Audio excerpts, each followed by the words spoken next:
Hi guys, ನಾನು ನಿಮ್ಮ ಕನ್ನಡ ವಿಶ್ವಟೆಕ್ ಸುರೇಶ್ ಮಾತಾಡ್ತಾ ಇದ್ದೀನಿ. ಗೈಸ್, ನಾವಿವತ್ತು ನಾನು ಯಾವುದ್ರ ಬಗ್ಗೆ ಹೇಳಕ್ಕೆ ಹೋಗ್ತಾ ಇದ್ದೀನಪ್ಪ ಅಂತಂದರೆ 2024ರಲ್ಲಿ ನೀವು ಯಾರೆಲ್ಲ ಯೂಟ್ಯೂಬರ್ ಆಗಬೇಕು, ಯೂಟ್ಯೂಬಲ್ಲೇ ಅರ್ನಿಂಗ್ ಮಾಡಬೇಕು ಅಂತ ಅಂದ್ಕೊಂಡಿರ್ತೀರ ಅವರಿಗೆಲ್ಲ ನಾನು ಈ ವಿಡಿಯೋದಲ್ಲಿ 2024ರಲ್ಲಿ ಯಾವ ಥರ ಯೂಟ್ಯೂಬ್ ಕ್ರಿಯೇಟ್ ಮಾಡಬೇಕು, ಯಾವುದೆಲ್ಲ ಪ್ರೋಸೆಸ್ ಮಾಡಬೇಕು, ಯಾವ ಥರ ಯೂಟ್ಯೂಬ್ನ ಕ್ರಿಯೇಟ್ ಮಾಡೋದ್ರ ಬಗ್ಗೆ ಎಲ್ಲ ನಾನು ಇದ್ರ ಫುಲ್ ಡೀಟೇಲ್ಸ್ ಹೇಳ್ತೀನಿ ಮತ್ತು ಟಿಪ್ಸು ಎಲ್ಲ ಹೇಳ್ತೀನಿ. ಇದರಲ್ಲಿ ಏನೇನು ಮಾಡಬೇಕು ನೀವು ಅಂತ ಅದನ್ನು ಕ್ಲೀನಾಗಿ ಸ್ಕಿಪ್ ಮಾಡದೆ ಎಂಟು ಗಂಟೆ ನೋಡಿ, ನಿಮಗೆ ಅರ್ಥ ಆಗುತ್ತೆ. ಅರ್ಥ ಆದರೆ ಒಂದು ಲೈಕ್ ಮಾಡಿ, ಹಂಗೆ ನಮ್ಮ ಚಾನಲ್ನ ಸಬ್ಸ್ಕ್ರೈಬ್ ಮಾಡಿಕೊಂಡು ಲೈಕ್ ಮಾಡಿ ಅಂತ ಹೇಳ್ತಾ ಬನ್ನಿ ಗೈಸ್, ನಾನು ಈ ವಿಡಿಯೋನ ಸ್ಟಾರ್ಟ್ ಮಾಡಿದೆ. ನಾನು ಮೊದಲಿಗೆ ಹೇಳ್ದಂಗೆ ಏನಪ್ಪ ಅಂತಂದರೆ, ನಾವು ಫಸ್ಟು ಯೂಟ್ಯೂಬ್ ಚಾನಲ್ ಮಾಡಬೇಕಂತ ನಮ್ಮ ಮೈಂಡಲ್ಲಿ ಬರಬೇಕು. ನಮ್ಮ ಮೈಂಡಲ್ಲಿ ಬಂದಿಲ್ಲ ಅಂತಂದರೆ ಏನು ಮಾಡೋಕ್ಕಾಗಲ್ಲ. ನಾವು ಫಸ್ಟು ಯೂಟ್ಯೂಬ್ ಚಾನಲ್ ಮಾಡಬೇಕು ಅಂತ ಅಂದ್ಕೊಂಡಾಗಲೇ ನಾವು ಯೂಟ್ಯೂಬ್ ಚಾನಲ್ ಮಾಡೋಕ್ಕಾಗೋದು. ಸುಮ್ಮನೆ ಏನೋ ಯಾರೋ ಹೇಳ್ತಾರೆ ಅಂತ ಹೇಳ್ಬಿಟ್ಟು ಬಂದುಬಿಟ್ಟು ನಾವು ವೀಡಿಯೋ ಮಾಡೋಕ್ಕಾಗಲ್ಲ. ಎಸ್ಪೆಷಲಿ ನಾನು ಹೇಳ್ತಾ ಇದ್ದೀನಿ, ನಮ್ಗೆ ಅನಿಸಿದ್ರೆ ಮಾತ್ರ ನಾವು ಮಾಡೋಕ್ಕಾಗೋದು, ಇಲ್ಲಾಂದರೆ ಮಾಡೋಕ್ಕಾಗಲ್ಲ. ಏನಪ್ಪ ಫಸ್ಟ್ ಪಾಯಿಂಟ್ ಅಂತಂದರೆ, ಫಸ್ಟ್ ನಿಮಗೆ ಯೂಟ್ಯೂಬ್ ಚಾನಲ್ ಸ್ಟಾರ್ಟ್ ಮಾಡಬೇಕಂದ್ರೆ ಒಂದು ಜಿಮೇಲ್ ಅಕೌಂಟ್ ಅನ್ನೋದು ಇರಬೇಕು. ಜಿಮೇಲ್ ಅಕೌಂಟ್ ಇಲ್ಲ ಅಂತಂದರೆ ಇಮೇಲ್ನ ಯೂಟ್ಯೂಬ್ನ ಕ್ರಿಯೇಟ್ ಮಾಡೋಕ್ಕಾಗಲ್ಲ, ಯೂಟ್ಯೂಬಲ್ಲಿ ನೀವೇನು ಮಾಡೋಕ್ಕಾಗಲ್ಲ. ಅದಕ್ಕೆ ಫಸ್ಟು ಜಿಮೇಲ್ ಅಕೌಂಟ್ ಇರಬೇಕು. ಜಿಮೇಲ್ ಅಕೌಂಟ್ ಅಂದರೆ ಏನಪ್ಪ ಅಂತಂದರೆ, ಎಲ್ಲದರಲ್ಲೂ ಜಿಮೇಲ್ ಅಕೌಂಟ್ ಇರುತ್ತೆ. ಯಾಕೆ ಇರುತ್ತೆ ಅಂತಂದರೆ, ನೀವು ಫೋನ್ ತೊಗೊಳಕ್ಕಿಂತ ಮುಂಚೆ ಜಿಮೇಲ್ ಅಕೌಂಟೇ ಕ್ರಿಯೇಟ್ ಮಾಡ್ಕೊ. ಜಿಮೇಲ್ ಅಕೌಂಟು ನೀವು ಕ್ರಿಯೇಟ್ ಮಾಡಿಲ್ಲ ಅಂತಂದರೆ ನಿಮಗೇನು ಮೊಬೈಲೇ ವರ್ಕ್ ಮಾಡೋಕ್ಕಾಗಲ್ಲ, ಏನೂ ಮಾಡೋಕ್ಕಾಗಲ್ಲ. ಯಾವುದೇ ಅಕೌಂಟು ನೀವು ಓಪನ್ ಮಾಡೋಕ್ಕಾಗಲ್ಲ. ಫೇಸ್ಬುಕ್ ಆಗಲಿ, ಇನ್ನೊಂದಾಗಲಿ, ಏನಾಗಲಿ ಜಿಮೇಲ್ ಅಕೌಂಟ್ ಇಲ್ದಿದ್ರೆ ನೀವು ಯಾವ ಓಪನೇ ಮಾಡೋಕ್ಕಾಗಲ್ಲ. ಅದಕ್ಕೆ ಜಿಮೇಲ್ ಅಕೌಂಟ್ ಇರಬೇಕು. ಇಲ್ಲ ಅಂತಂದ್ರೆ ನಾನು ವೀಡಿಯೋ ಹಾಕಿದ್ದೀನಿ, ಹೋಗ್ಬಿಟ್ಟು ನನ್ನ ಚಾನಲ್ ಚೆಕ್ ಮಾಡಿಬಿಟ್ಟು ನೋಡಿ. ಅದನ್ನು ನೋಡ್ಬಿಟ್ಟು ನೀವು ಜಿಮೇಲ್ ಅಕೌಂಟ್ನ ಯಾವ ಥರ ಕ್ರಿಯೇಟ್ ಮಾಡಬೇಕಂತ ಅದನ್ನು ನೋಡ್ಕೊಳ್ಳಿ. ಮತ್ತು ಇನ್ನೊಂದು ಏನಪ್ಪ ಅಂತಂದರೆ, ನಿಮಗೆ ಒಂದು ಯೂಟ್ಯೂಬ್ ಚಾನಲ್ ಅನ್ನೋದು ಕ್ರಿಯೇಟ್ ಮಾಡ್ಕೋಬೇಕು.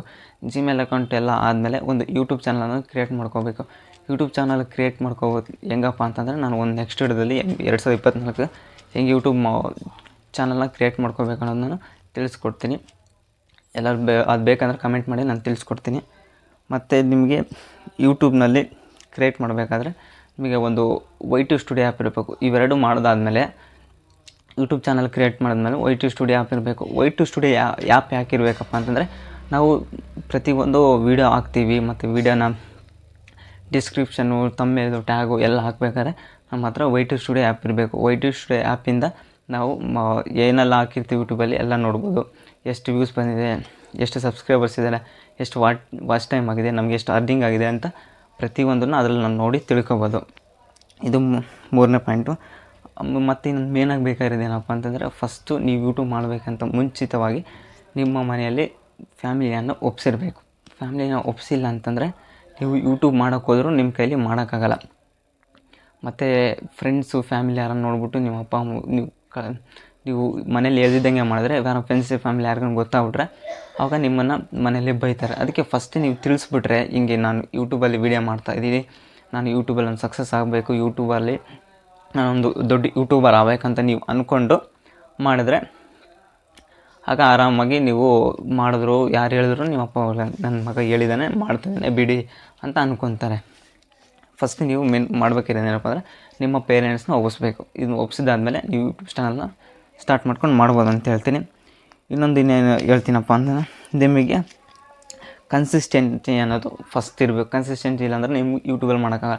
ಯಾಕಪ್ಪ ಕನ್ಸಿಸ್ಟೆನ್ಸಿ ಅಂತ ನಾನು ಹೇಳ್ತೀನಿ ಅಂತಂದರೆ, ನೀವು ಹಾಕಿರೋ ವೀಡಿಯೋಗೆ ವ್ಯೂಸ್ ಬರ್ಬೋದು, ವ್ಯೂಸ್ ಬರದೇ ಇರ್ಬೋದು, ಸಬ್ಸ್ಕ್ರೈಬ್ ಬರ್ಬೋದು, ಬರದೇ ಇರ್ಬೋದು, ಬಟ್ ಹೋಪ್ ಇರಬೇಕು. ನಾನು ಎಷ್ಟೇ ವೀಡಿಯೋ ಹಾಕಲಿ ಬರುತ್ತೆ ನನಗೆ, ಇವತ್ತಲ್ಲ ನಾಳೆ ವೀಡಿಯೋಗೆ ವ್ಯೂಸ್ ಬಂದೇ ಬರುತ್ತಂತ ನೀವು ಮೈಂಡಲ್ಲಿ ಇಟ್ಕೊಂಡು ಕನ್ಸಿಸ್ಟೆನ್ಸಿನ ಮೇಂಟೈನ್ ಮಾಡಬೇಕು. ಇಲ್ಲಪ್ಪ ಅಂತಂದರೆ ಒಂದು ವೀಡಿಯೋ 2 ವೀಡಿಯೋ ನೋಡಿಬಿಟ್ಟು ನೀವು ವ್ಯೂಸ್ ಬಂದಿಲ್ಲ ಅಂತ ಯೂಟ್ಯೂಬ್ ಬಿಡೋಕ್ಕೆ ಹೋಗೋದು. ಯಾಕಂತಂದರೆ ಒಂದೇ ಸರಿಗೆ ಯಾರಿಗೂ ಸಕ್ಸಸ್ ಸಿಗೋಲ್ಲ, ಓಕೆನಾ. ಸ್ಲೋ ಆಗಿ ಹೋಗಿ ಸಕ್ಸಸ್ಸು ಸಿಗುತ್ತೆ, ಸಿಗೋವರೆಗೂ ಕಾಯಬೇಕು. ಮತ್ತು ಇನ್ನೊಂದೇನಪ್ಪ ಅಂತಂದರೆ, ನಿಮಗೆ ನೀವು ಹಾಕಿರೋಂಥ ವೀಡಿಯೋಗೆ ಕಮೆಂಟ್ ಬರುತ್ತೆ, ಬ್ಯಾಡ್ ಕಮೆಂಟು ಬರುತ್ತೆ, ಒಳ್ಳೆ ಕಮೆಂಟು ಬರುತ್ತೆ. ಅದಕ್ಕೆಲ್ಲ ನಾವು ತಲೆ ಕೆಡಿಸ್ಕೊಳಕ್ಕೆ ಹೋಗ್ಬಾರ್ದು. ಒಳ್ಳೆ ಕಮೆಂಟ್ ಬಂದರೆ ಅದಕ್ಕೆ ರಿಪ್ಲೈ ಮಾಡಿ, ಬ್ಯಾಡ್ ಕಮೆಂಟ್ ಬಂದರೆ ಡಿಲೀಟ್ ಮಾಡಿ ಬಿಸಾಕಿ, ಇಲ್ಲಾಂದರೆ ಮೆಸೇಜ್ ಮಾಡೋಕ್ಕೆ ಹೋಗ್ಬೇಡಿ. ಅಷ್ಟೇ. ನಿಮಗಾಗಿ ಇಷ್ಟಪಡೋರಿಗೋಸ್ಕರ ನೀವು ವೀಡಿಯೋ ಮಾಡಿ ಅಂತ ಹೇಳ್ತೀನಿ. ಇನ್ನೊಂದು ಏನು ಹೇಳ್ತೀನಪ್ಪ ಅಂತಂದರೆ, ಯಾವುದೇ ವೀಡಿಯೋ ಮತ್ತು ಯಾವುದೇ ಒಂದು ಫೋಟೋವಾಗಲಿ ನೀವು ಯಾವುದರಲ್ಲಿ ಡೌನ್ಲೋಡ್ ಇನ್ಸ್ಟಾಗ್ರಾಮ್ ಆಗಲಿ, ಫೇಸ್ಬುಕ್ಕಲ್ಲಿ ಡೌನ್ಲೋಡ್ ಮಾಡ್ಕೊಂಬಂದು ನೀವು ಮಾಡ್ತಕ್ಕಂಥ ವೀಡಿಯೋದಲ್ಲೇ ಹಾಕಬಾರ್ದು. ಹಾಕಿದ್ರೆ ಏನಾಗುತ್ತಪ್ಪ ಅಂತಂದರೆ, ಅವರು ಕಾಪಿರೈಟ್ ಸ್ಟ್ರೈಕ್ ಕೊಡ್ತಾರೆ. ಅದು ಕಾಪಿರೈಟ್ ಸ್ಟ್ರೈಕ್ ಕೊಟ್ಟು ಆಮೇಲೆ ನಿಮ್ಮ ಚಾನಲ್ನ ಡಿಲೀಟ್ ಮಾಡಿಸ್ತಾರೆ. ನಿಮ್ಮದೇ ಓನಾಗಿ ಕಂಟೆಂಟ್ ಹಾಕ್ಬಿಟ್ಟು ಮಾಡಿದ್ರೆ ನಿಮಗೆ ಖಂಡಿತ ಸಕ್ಸಸ್ ಸಿಗುತ್ತೆ. ಬೇರೆದ್ರಲ್ಲಿ ಡೌನ್ಲೋಡ್ ಮಾಡ್ಕೊಬರೋದು, ಬೇರೆಯವ್ರದ್ದು ವೀಡಿಯೋ ತೊಗೊಂಬಂದು ಆ ಕ್ಲಿಪ್ನ ನಿಮ್ಮದ್ರಲ್ಲಿ ಕ್ಲಿಪ್ ಆ್ಯಡ್ ಮಾಡಿಕೊಂಡು ನಿಮ್ಗೆ ವಾಯ್ಸ್ ಮಾಡ್ಕೊಂಡು ಏನೋ ಮಾಡಿದ್ರೆ ಅದು ಏನೋ ಸಕ್ಸಸ್ ಅನಿಸಲ್ಲ. ಅನ್ಸಿದ್ರು ಅದು ನೀವು ಹಾಕಿದ ತಕ್ಷಣವೇ ಅವರು ಯೂಟ್ಯೂಬರ್ ನೋಡ್ಬಿಟ್ಟು ಹೇಳ್ಬಿಡ್ತಾರೆ ನೀನು ಮಾಡ್ತಿರೋ ತಪ್ಪು ಇದು ಅಂತ ಹೇಳ್ತಾರೆ. ಒಂದು ಸರಿ ವಾರ್ನಿಂಗ್ ಕೊಡ್ತಾರೆ. ಮತ್ತೆ ನೀನು ಅದನ್ನೇ ಮಾಡಿದ್ರೆ ನಿನ್ನ ಚಾನಲ್ನ ಡಿಲೀಟ್ ಮಾಡಿ ಬಿಸಾಕ್ತಾರೆ. ಅದಕ್ಕೆ ಎಚ್ಚರಿಕೆಯಿಂದ ನಿಮ್ಮದೇ ಓನ್ ಕಂಟೆಂಟ್ ಇರಲಿ, ನಿಮ್ಮದೇ ವಾಯ್ಸ್ ಇರಲಿ, ನಿಮ್ಮದೇ ವೀಡಿಯೋ ನಿಮ್ಮ ಮೊಬೈಲಿಂದನೇ ವೀಡಿಯೋ ಆಗಲಿ. ಓಕೆನಾ? ಇದೊಂದು ಮಾಡಿ. ಇದು ಮಾಡಿದ್ರೆ ನೀವು ಪಕ್ಕ ಸಕ್ಸಸ್ ಅಂತ ಸಿಗುತ್ತೆ. ಮತ್ತು ಯೂಟ್ಯೂಬ್ನಲ್ಲಿ ನೀವು ಮೇಯ್ನಾಗಿ ಯೂಟ್ಯೂಬ್ ರೂಲ್ಸ್ನ ಫಾಲೋ ಮಾಡಬೇಕು. ಯೂಟ್ಯೂಬ್ ರೂಲ್ಸ್ ಏನಪ್ಪ ಅಂತಂದರೆ, ಫಸ್ಟು ನೀವು ನೋಡ್ಕೊಳೋದಾದರೆ 1K ಸಬ್ಸ್ಕ್ರೈಬರ್ಸ್ ಇರಬೇಕು. 1K subscribers 4000 watch time hour ಇರಲೇಬೇಕು. ಇಲ್ಲಪ್ಪ ಅಂತಂದರೆ ನೀವು ಮಾನಿಟೈಜೇಷನ್ಗೆ ಅಪ್ಲೈ ಮಾಡೋಕ್ಕೆ ಆಗಲ್ಲ. ಅದನ್ನು ಮೇಯ್ನಾಗಿ ನೀವು ತಿಳ್ಕೊಬೇಕು. ಏನಪ್ಪ ಒಂದಕ್ಕೊಂದು ಚಾಯ್ಸ್ ಇದೆ. ಏನಪ್ಪ ಅಂತಂದರೆ 4000 ವಾಚ್ ಟೈಮ್ ಇನ್ ಕೇಸ್ ನಿಮ್ಮ ಕೈಲಿ ಕಂಪ್ಲೀಟ್ ಮಾಡೋದಾಗಿಲ್ಲ ಅಂತಂದರೆ 10 ಮಿಲಿಯನ್ ವ್ಯೂಸ್, ಶಾರ್ಟ್ಸ್ ವ್ಯೂಸ್ಗೆ ಬರಬೇಕು. 10 ಮಿಲಿಯನ್ಸ್ ವ್ಯೂಸ್ ಅಂದರೆ ಭಾಳ ಕಷ್ಟ. ಆದ್ರೂ ಕ್ಲಿಕ್ ಆಗುತ್ತೆ, ಇಲ್ಲಾಂದ್ರೆ ಆಗಲ್ಲ. 10 ಮಿಲಿಯನ್ಸ್ ವ್ಯೂಸ್ ಇರಬೇಕು. ಅದಿದ್ದರೆ ಆರಾಮಾಗಿ ನಿಮ್ಮ ಚಾನಲ್ಲು ಮಾನಿಟೈಸೇಷನ್ ಆಗುತ್ತೆ. ಇಲ್ಲಪ್ಪ ಅದು ಮಾಡೋಕ್ಕಾಗಿಲ್ಲ ಅಂತಂದರೆ 4000 ವಾಚ್ ಟೈಮ್ ಕಂಪಲ್ಸರಿ ಮಾಡಲೇಬೇಕು. 4000 watch time and 1K subscribers ನಿಮಗೆ ಲಾಸ್ಟ್ 1 ಇಯರ್ ಒಳಗಡೆ ಬಂದರೆ ನಿಮ್ಮ ಚಾನಲ್ ಮಾನಿಟೈಸೇಷನ್ ಆಗುತ್ತೆ. ಇಲ್ಲಪ್ಪ ಅಂತಂದರೆ ಆಗಲ್ಲ ಅಂತೇಳಿ. ಮತ್ತು ಇನ್ನೊಂದೇನೆಂದರೆ ಅಡ್ಸೆನ್ಸ್ ಅಪ್ಲಿಕೇಶನ್ ನಿಮ್ಗೆ ಇರಲೇಬೇಕು. ಅಡ್ಸೆನ್ಸ್ ಅಪ್ಲಿಕೇಶನ್ ಏನಕ್ಕೆ ಇರಬೇಕು ಅಂತಂದರೆ, ನಿಮ್ಮ ಹತ್ರ ನೀವು ಯೂಟ್ಯೂಬಲ್ಲಿ ಮಾಡಿದ ಅರ್ನಿಂಗ್ಸು ಮತ್ತು ಏನೆಲ್ಲ ನೀವು ನೋಡ್ತಿರೋ ನಿಮಗೆ ಪೇಮೆಂಟ್ ಬರೋದು ಎಲ್ಲ ಅಡ್ಸೆನ್ಸ್ ಅಕೌಂಟಲ್ಲಿ ಆ್ಯಡ್ ಆಗುತ್ತೆ. ಅಡ್ಸೆನ್ಸ್ ಅಕೌಂಟನ್ನ ನೀವು ಕ್ರಿಯೇಟ್ ಮಾಡ್ಕೊಂಡು ಇಟ್ಕೊಂಡಿರ್ಬೇಕು. ಗೂಗಲಲ್ಲಿ ಹೋಗ್ಬಿಟ್ಟು ಅಡ್ಸೆನ್ಸ್ನ ಕ್ರಿಯೇಟ್ ಮಾಡಿಕೊಂಡು ಲಾಗಿನ್ ಮಾಡ್ಕೋಬೇಕು. ಲಾಗಿನ್ ಮಾಡೋಕ್ಕೆ ಬಂದಿಲ್ಲ ಅಂದರೆ ನಾನು ಲಾಗಿನ್ ಮಾಡೋಕ್ಕೆ ತಿಳಿಸ್ಕೊಡ್ತೀನಿ. ಅದು ತಿಳಿಸ್ಕೊಡೋಕ್ಕಿಂತ ಮುಂಚೆ ನಾನು ಯಾರ್ಯಾರಿಗೆಲ್ಲ ವೀಡಿಯೋ ಬೇಕೋ ಅವ್ರು ಕಾಮೆಂಟ್ ಮುಖಾಂತರ ಕಮೆಂಟ್ ಮಾಡಿ ಯಾರಿಗೆ ಬೇಕಂತ ಹೇಳಿದ್ರೆ ನಾನು ಅದನ್ನು ಮಾಡಿಕೊಡ್ತೀನಿ.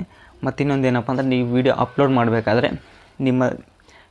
ಮಾಡಬೇಕಾದ್ರೆ ನಿಮಗೆ ಒಂದು ಟೈಮ್ ಅನ್ನೋದು ಇಟ್ಕೋಬೇಕು. ನಾನು ಇದೇ ಟೈಮ್ಗೆ ವೀಡಿಯೋ ಅಪ್ಲೋಡ್ ಮಾಡ್ತೀನಿ ಅಂತ ನೀವು ಒಂದು ಟೈಮ್ನ ಕರೆಕ್ಟಾಗಿ ಇಟ್ಕೊಂಡ್ರೆ ಅದನ್ನೇ ಡೈಲಿ ಅದೇ ಟೈಮ್ಗೆ ನೀವು ವೀಡಿಯೋ ಹಾಕಿದರೆ ವ್ಯೂಸು ಒಬ್ಬರು ದಿನ ನೋಡ್ಬಿಟ್ಟು ಆಮೇಲೆ ನಿಮಗೆ ಅರ್ಥ ಆಗುತ್ತೆ, ಅವ್ನು ಇದೇ ಟೈಮ್ ಆಗ್ತಾನೆ, ಈ ಟೈಮ್ ನೋಡಬೇಕು ಅಂತ ಹೇಳ್ಬಿಟ್ಟು ನೀನು ಸಬ್ಸ್ಕ್ರೈಬ್ ಮಾಡಿಕೊಂಡು ಆ ಟೈಮ್ಗೆ ಏನೇ ಕೆಲಸ ಇರಲಿ ಬಿಟ್ಬಿಟ್ಟು ನೀನು ಚೆನ್ನಾಗಿ ಕಂಟೆಂಟ್ ಕೊಡ್ತದೆ ಕಾಯ್ಕೊಂಡು ನಿನ್ನ ವೀಡಿಯೋನ ನೋಡ್ತಾನೆ. ಇದನ್ನು ಮೇಯ್ನಾಗಿ ಮಾಡಬೇಕು. ಇದು ಕರೆಕ್ಟ್ ಟೈಮ್ ಸೆನ್ಸ್ನ ನೀವು ಮೇಂಟೈನ್ ಮಾಡಿದ್ರೆ ನಿಮ್ಮ ಚಾನಲ್ಲು ಬೇಗ ಗ್ರೋ ಆಗುತ್ತೆ ಅಂತ ಹೇಳ್ತೀನಿ. ಮತ್ತು ನಾನು ನೆಕ್ಸ್ಟ್ ವೀಡಿಯೋದಲ್ಲಿ ಏನು ಮಾಡ್ತೀನಪ್ಪ ಅಂತಂದರೆ, 2024ರಲ್ಲಿ ಒಳ್ಳೊಳ್ಳೆ ಕಂಟೆಂಟ್ಸ್, ಯಾವೆಲ್ಲ ಕಂಟೆಂಟ್ಸು ಚೆನ್ನಾಗಿ ಹೋಗ್ತಾಯಿದೆ, ಯಾವ ಕಂಟೆಂಟ್ಸು ಬೇಗ ಕ್ಲಿಕ್ ಆಗುತ್ತೆ ಅನ್ನೋದ್ರ ಬಗ್ಗೆ ನಾನು ಆ ವಿಡಿಯೋದಲ್ಲಿ ತಿಳಿಸ್ಕೊಡ್ತೀನಿ. ಈ ವಿಡಿಯೋ ಯಾರ್ಯಾರಿಗೆ ಬೇಕು ಅನಿಸುತ್ತೋ ಅವರೆಲ್ಲ ಕಾಮೆಂಟ್ ಮಾಡಿ ತಿಳಿಸಿ ನಮಗೆ ಈ ವಿಡಿಯೋ ಬೇಕಂತ. ನಾನು ಯಾವ ಚಾನಲ್ಸ್ ಇದಾವೆ ಅಂತ ನಾನು ಒಂದು 5 ಚಾನಲ್ಸ್ ತಿಳ್ಕೊಬಿಟ್ಟು ಅದನ್ನು ನಿಮ್ಗೆ ಹೇಳ್ತೀನಿ ಅಂತ ಹೇಳ್ಬಿಟ್ಟು ನಾನು ಈ ವಿಡಿಯೋನ ಮುಗಿಸೋಕ್ಕಿಂತ ಮುಂಚೆ ವಿಡಿಯೋ ಇಷ್ಟ ಆಗಿದೆ ಲೈಕ್ ಮಾಡಿ, ಇಷ್ಟ ಆಗಲಿಂದ ಡಿಸ್ಲೈಕ್ ಮಾಡಿ ಅಂತ ಹೇಳ್ತಾ ನಾನು ಈ ವಿಡಿಯೋನ ಮುಗಿಸ್ತೀನಿ. Love you all. ನೆಕ್ಸ್ಟ್ ವಿಡಿಯೋದಲ್ಲಿ ಸಿಗ್ತೀನಿ. ಟಾಟಾ, ಬಾಯ್, ಸಿ ಯು.